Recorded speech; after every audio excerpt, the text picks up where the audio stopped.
একটু আগে খবর বেরিয়েছে রাষ্ট্রের সর্বোচ্চ আইন কর্মকর্তা যিনি মোহাম্মদ আসাদুজ্জামান তিনি ঘোষণা দিয়েছেন যে যদি তিনি বিএনপি থেকে এবার মনোনয়ন পান সেই ক্ষেত্রে তিনি পদত্যাগ করে আসন্ন যে জাতীয় নির্বাচনটি সেটিতে তিনি অংশগ্রহণ করবেন। এই তার যে ঘোষণাটি দিয়েছেন সেখানে তিনি বলছেন যে যদি দল তাকে বিবেচনা করে যে এই নির্বাচনে তাকে অংশ নেওয়ার জন্য সুযোগ যদি দেয় সেই ক্ষেত্রে আইন মেনে তিনি রাষ্ট্রীয় যে পদে রয়েছেন সেই পদটি থেকে তিনি পদত্যাগ করবেন। একটু বলে রাখি অ্যাডভোকেট মোহাম্মদ আসাদুজ্জামান তিনি বিএনপির মানবাধিকার বিষয়ক সম্পাদক ছিলেন এবং বিএনপির রাজনীতির সঙ্গে তিনি দীর্ঘদিন থেকেই জড়িত এবং আমরা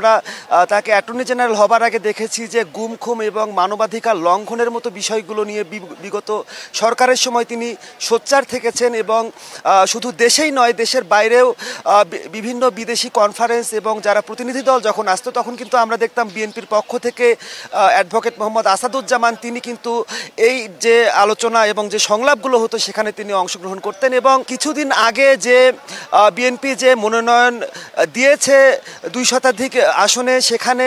এই অ্যাটর্নি জেনারেল যেখানকার ভোটার এবং যেখান থেকে তিনি প্রার্থী হতে চান সেই ঝিনাইদহ 1 আসনে কিন্তু কোনো প্রার্থী বিএনপির পক্ষ থেকে দেয়া হয়নি এবং আমরা দেখেছি যে সেখানকার স্থানীয় জনতা যারা রয়েছেন তারাও কিন্তু এই অ্যাটর্নি জেনারেলকে প্রার্থী করার বিষয়ে তারা কিন্তু তাদের পক্ষ থেকে বিভিন্ন মানববন্ধন করা সহ বিভিন্ন দাবি জানিয়ে আসছিলেন। তো আজকে এই যে ঘোষণা সেই ঘোষণাটির ফলে কিন্তু এটি মোটামুটি বোঝাই যায় যে রাষ্ট্রের সর্বোচ্চ আইন কর্মকর্তা অ্যাটর্নি জেনারেল তিনি আর এই পদে থাকার চাইতে তিনি নির্বাচন করার বিষয়ে তিনি গুরুত্ব দিয়েছেন এবং যেহেতু তিনি একটি রাজনৈতিক দলকে তিনি ধারণ করেন এবং জাতীয়তাবাদী মতাদর্শের তিনি ধারক সেই ক্ষেত্রে তিনি বলছেন যে যদি বিএনপি থেকে তাকে এই মনোনয়নটি দেয়া হয় সেই ক্ষেত্রে তিনি তার পদ থেকে পদত্যাগ করবেন। সেই ক্ষেত্রে আমরা গণমাধ্যম কর্মীকে তাকে প্রশ্ন করেছিলাম যে সেই ক্ষেত্রে পরবর্তী অ্যাটর্নি জেনারেল কে হতে যাচ্ছেন সেই বিষয়টি কিন্তু তিনি নিশ্চিত করেননি যেহেতু মনোনয়নটি তার এখন পর্যন্ত নিশ্চিত হয়নি। ঝিনাইদহ 1 আসনটি থেকে বিএনপি এখনো কাউকে মনোনয়ন দেয়নি, আসনটি ফাঁকা রেখেছে। সেই ক্ষেত্রে যখন তাকে মনোনয়ন দেয়া হবে অ্যাটর্নি জেনারেল মোহাম্মদ আসাদুজ্জামান বলছেন ঠিক তখনই তিনি এই তার রাষ্ট্রের যে সর্বোচ্চ আইন কর্মকর্তা পদটি থেকে তিনি পদত্যাগ করবেন এবং করে তিনি এই আসন্ন যে জাতীয় নির্বাচন সেই নির্বাচনে একজন প্রার্থী হিসেবে অন্য প্রার্থীরা যেভাবে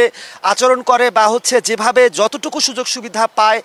সেই সুযোগ সুবিধা নিয়েই তিনি জনগণের কাছে যাবেন এবং তিনি নির্বাচিত হবার জন্য তিনি এই নির্বাচনে অংশ নেবেন। তো এই ছিল আমার কাছ থেকে মোটামুটি এই যে আলোড়ন সৃষ্টিকারী যে বিষয়টি সেই বিষয় নিয়ে সর্বশেষ যে খবর।